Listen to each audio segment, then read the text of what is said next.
here we go. Hey guys, it's Noemi, and today I'm going to be talking about what it's like being an English major, because I know before I transferred I watched a ton of these videos and I was really looking for somebody to just kind of go through it with me. What it's like taking classes at a major university and what my sort of schedule would look like as an English major. If you're considering switching to this major, or if you are going into college and you're just kind of looking to see what it might be like to be an English major, I'm here to tell you. A little bit about me. Before I became an English major, I actually thought I was going to be a comm major, and I thought I was going to go into broadcast journalism, which is pretty funny. I hate the news. I don't know what I was thinking. But I'm really glad that I found English. I absolutely love it. I think a lot of different types of people are interested in English. Sometimes they want to be lawyers. The English major is actually a super popular undergrad degree for going into law school. Or maybe people know that they want to be English teachers, which is also super cool. My dad is an English teacher. I promised myself I would never become an English teacher. Who knows what's gonna happen here. If you're into arts or anything in the creative fields, but your parents kind of encourage you to get like a more practical degree, then maybe you choose English, or maybe you just love reading. English isn't really a very practical degree, but we'll talk about that later. Anyway, there's a lot of different reasons why you might want to be an English major. I think my greatest takeaway overall is how much my critical thinking skills have improved throughout taking English classes. Also, before I started this video, I wanted to give a quick shout out to my one and only subscriber. Thank you for subscribing. I really hope to double that this week and get 2 subscribers. That would be great. Fun fact, in English classes, we pretty much just sit around all day and discuss what we think our theory is on a certain character or on a certain author. So basically, you just have license to BS as much as you want, which is great. The teacher does it, the students do it, we bounce ideas off of each other. Interestingly enough, even though the ideas are super idiosyncratic, I feel like we learn a lot about the world by doing that and by trying to critically think about the texts that we're reading. So let's talk about what to expect. We read about a book per week in each English class. And so my university's on a quarter system. We take about 3 to 5 classes. I'd say average is closer to 3 classes a quarter. And so in any given quarter, you might be reading a book a week for each class. So that might average out to 3 books a week. Like, not all of your classes are going to be major classes. You might take 2 English classes and then a foreign language, or 2 English classes and an elective. So it really just depends. I would say if you don't like reading, or you're not a very fast reader, I'd maybe reconsider, just because it's pretty reading heavy, it's pretty writing heavy as a major.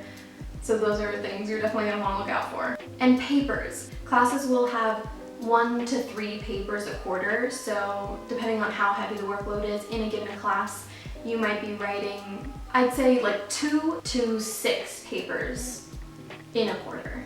And during finals week, that can be super stressful. The good thing is a lot of times you won't have tests or exams. You'll just be writing a research paper, for example. Like for one of my classes, I just wrote a 10-page research paper about God and why I think he's super horny. It was called Hot for God. I feel like in STEM and other humanities fields, there's a ton of memorization involved, but in English, you kind of just absorb the information the teacher's giving you. There will be lectures, but the lectures are all there to help you understand the contexts of the texts that you're reading. And yeah, like I said, really helps with critical thinking faculties. I find that now, whenever I watch any sort of media or when I'm reading books for pleasure, I'm really able to pick apart what I'm reading or watching and sort of think deeper than I did before I became an English major and started taking these classes. So I think that's pretty cool. I can only speak to UCLA because that is what my experience has been. So, you know, things are probably going to be different at other universities, but I'm going to tell you my experience and hope that that helps you. So, before you start the major, you have PreREP classes. And for UCLA, that's called the 10 series. So we have English 10A, 10B, and 10C. And basically you get Everything before 1700 in English, 10A, so a lot of like older works, probably Chaucer, medieval stuff. And then you have 10B, which is 1700 to 1850, a lot of British classics. And then in 10C, you're gonna do classics that are after 1850 or so. I thought I had taken all of these prereqs at my community college, and if you are transferring, that's something to keep in mind. Make sure you look up all the prerequisites in advance so that you don't have to take them once you transfer. But apparently I hadn't, so when I got to UCLA, I had to take English 10B, but it was actually a really fun class. You kind of get a lot of like the basics. So for example, I took MacDeasy's class, who is a great teacher. If you're at UCLA, please take his class.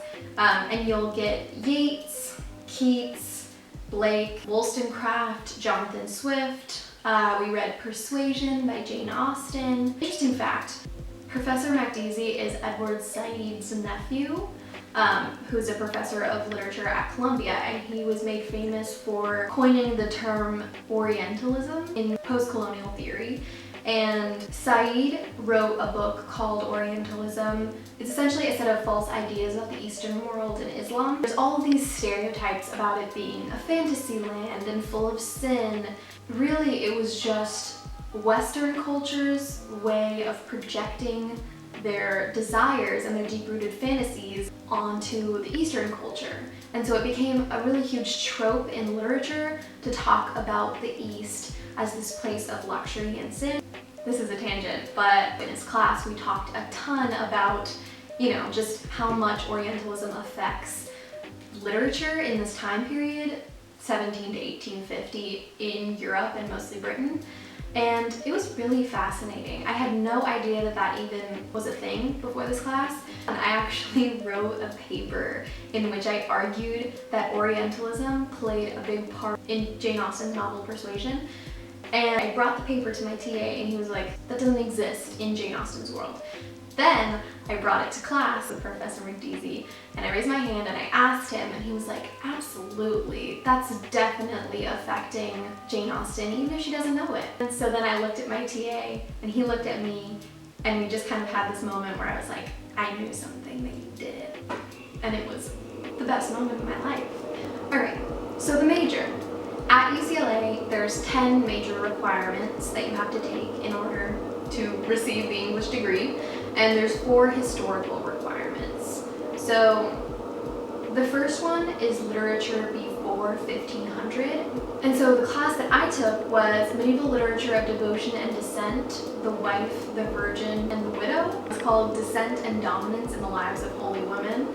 So generally you'll have the option between Chaucer, which is kind of like the staple for this early medieval period, and like one of the classes like I mentioned, like the one I took about holy women in medieval times. I had no prior interest in the topic. When I was at community college, I had to take a Middle English class, or I guess it was just a medieval class, but we did read some Middle English texts, and I hated them.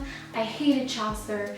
I think he's misogynistic and the jokes that he makes are not funny, and I don't really understand why we're still reading his writing.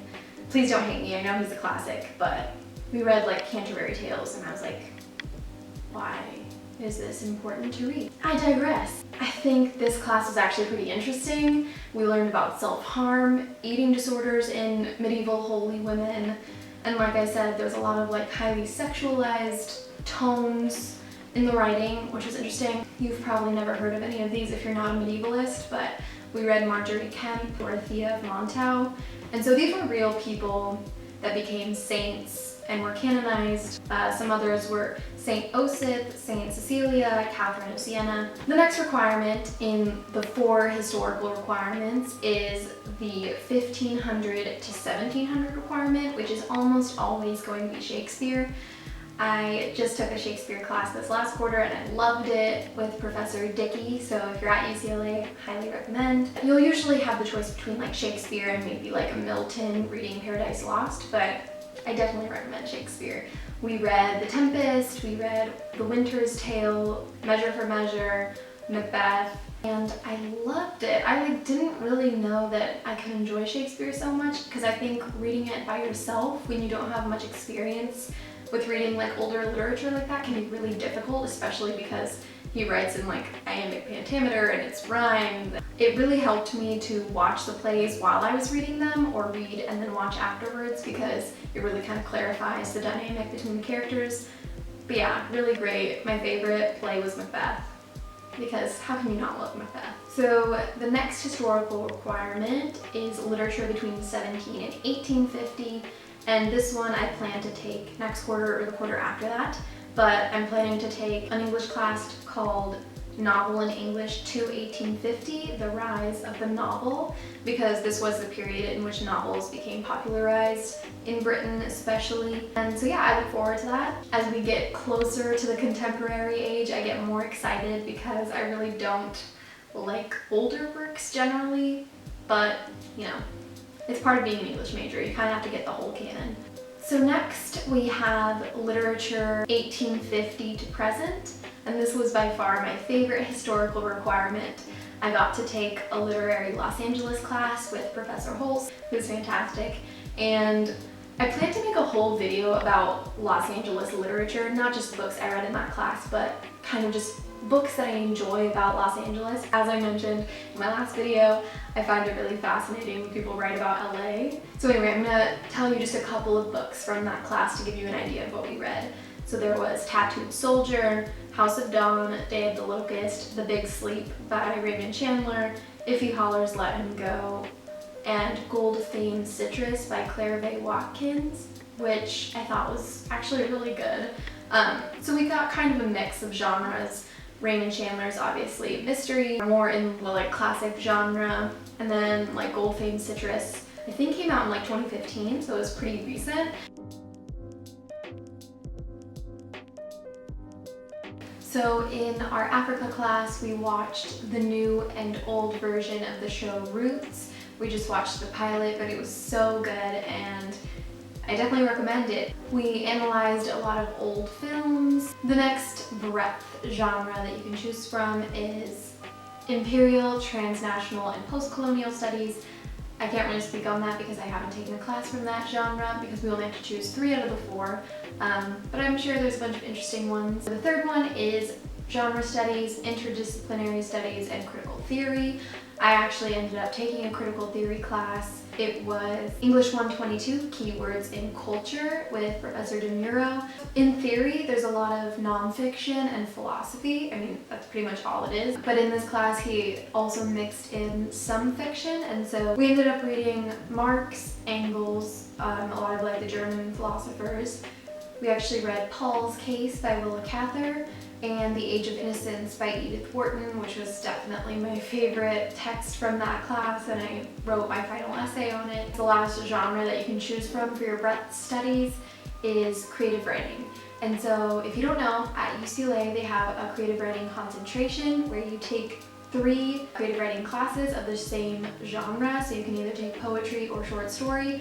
They don't currently have an option for nonfiction, which I think is unfortunate, but anyway, they do offer some nonfiction creative writing classes, but you can't get your concentration in that. And so I'm currently on this track. I've taken 2 creative writing classes thus far. I'm applying to my 3rd right now. Basically, you have to apply to get into any given creative writing class, and the teacher chooses about 10 to 15 students, I think, to accept in each quarter. And so, you know, it's somewhat competitive, but it kind of just depends on the quarter and the class and the teacher that you're taking it with. And it's really helped, you know, pare down my writing, make it more commercial, more publishable. You get a lot of feedback from your peers, and you also read a lot of fun short stories. So these have been some of my favorite classes that I've taken at UCLA, just because I'm interested in being a writer and I'm super interested in reading fiction. So I took a creative non-fiction class called The Great American True Story with Mona Simpson, who's actually my advisor now for the project that I'm working on. We read Didion, Janet Malcolm. One author that really stood out to me was John Jeremiah Sullivan. The piece Upon This Rock that he wrote was so hilarious. That was the first time I think I've read nonfiction, and it's really captivated me in the same way that fiction does, and he just has an amazing voice. If you haven't read John Jeremiah Sullivan, I definitely recommend him. Or if you're not into nonfiction but you're interested in trying it out, that's definitely a place to start. As I said in my last video, Joan Didion is also my favorite. And then in my short story fiction workshop that I took with Professor Hunnebin, we read quite a few short stories. A lot of them were like New Yorker style short stories, so a little bit more contemporary. We read Bravado and After Rain by William Trevor. We read Hell Heaven by Jhumpa Lahiri, which was so good, and I read the rest of the collection that story is from. It's called Unaccustomed Earth over the summer, and I loved it. So Jhumpa Lahiri is one of my favorites. We read a lot of Chekhov, a little bit more old-fashioned classic fictional short stories. We read Dimensions by Alice Munro, Story of a Scar by James Allen McPherson, The Heart Stops Without Warning by Hilary Mantel, which is such a good story and so heartbreaking. And then we read Wrong Object by Mona Simpson. She published it in Harper's Magazine a couple of years ago, and Mona is actually my thesis advisor for the long-term creative writing project that I'm working on this year. If you don't know her, she wrote Anywhere But Here, which was a super popular novel when it came out in the early 2000s, I believe. And they made a movie about it with Natalie Portman and Susan Sarandon, so it was a big success, and we're very proud to have her at UCLA. The last piece that you need to graduate with an English major at UCLA, the last requirement, is an English senior seminar or a senior capstone seminar. These are different than other classes because only people with senior standing can take them, and the classes are super small and they're focused on a very specific topic. The one that I'm taking is with my creative writing teacher, Professor Hunnebin, and she's teaching David Copperfield. And so the whole class is basically one long meditation on Charles Dickens's David Copperfield, and there's only like 10 people in the class, and so it gives us an opportunity to really dig deep into one text. Some senior seminars are focused on one particular author, some are focused on one particular cultural movement, and so you really get to just choose something that interests you. Okay, so really quickly, I also just wanted to share with you some of the other options that you can take while at UCLA. If you want to be English minor, there's separate requirements for that, but you will be taking some of these same classes. There's also the creative writing concentration, which I mentioned, where you take 3 classes from the same genre, and they're workshop classes where you bring your writing, review it with peers. So that's a really great opportunity. There's also a professional writing minor. Basically, you learn a lot of technical skills about, writing for technology, writing for journals, writing grants, proposals, writing speeches, all sorts of things. You kind of focus on whatever you're most interested in writing and you get some technical skills. So I think that's a really good minor, and it's new. So if you're going into UCLA and you're interested in writing, I definitely recommend checking that out. The film school at UCLA is a highly coveted school. I mean, a lot of people try to get in and they only accept very few. But even if you're not in the film school but you're interested in screenwriting, there are options for you. For me personally, I was interested, and so I took an intro to screenwriting class. Since it was just an intro, we basically learned the foundations of screenwriting. We learned how a script is formatted, how to read scripts, how to set up character, etc. But that's definitely an option. Even if you're an English major, you can branch out into other departments and just find classes that suit your interests. Also, I just wanted to throw this out there. I mentioned that I was doing a senior thesis with my advisor, Mona Simpson, and that class is called English 199, and anyone can sign up for it. It's basically like a directed research or an independent study class in which you define the parameters of what you want to work on. A lot of people work on research projects, which they will end up submitting to academic journals and venues like that. But mine was a creative writing project that I've been wanting to work on, and so you basically just write a synopsis of what you want to work on and you submit it to the department. You need to get an advisor to agree to help you. But as soon as you do, you basically get credits for working on a project that you're super passionate about that you might work on anyway. It's an easy way to get help from a professional, in my case, somebody who's had success with her published writing. And so yeah, I thought that was a really great opportunity. Again, that's English 199, If you're not going to UCLA, I'm sure that whatever university you're going to probably has a similar program. Just look for like an independent study class and ask a counselor about it. I think it's one of the best things I've done since I came to UCLA, and I never would have known about it had I not asked a counselor. So there you go. Yeah, I hope this was helpful. I mean, I feel like it can seem really overwhelming going into a major that you don't know about, so I hope this maybe just gave you a little sense of what it might be like to be an English major if you're debating. In support of it, I would like to say that it's so much fun if you're naturally geared towards the humanities and you have a broad range of interests. Like for me, I was interested in interpersonal communication, I was interested in psychology and sociology and arts in general. I think the English major is a great compromise because it's very broad, and so oftentimes you can choose classes that are specific to your interests and just look at them through the lens of literature. And you'll get literature about all sorts of different topics, and so oftentimes you'll get the opportunity to learn about things through writing, through the lens of certain authors. I think it's a great way to just kind of expand your knowledge about the world and become a more critical thinker and a way better writer. I mean, my writing skills have improved exponentially since I started college, and so yeah, I think it's a really great opportunity to explore a lot of different things, read a lot, and grow as a person. I hope you enjoyed this video. Thank you for watching. If you did enjoy it, please subscribe. I would love to have more people join our community. Until next time, bye.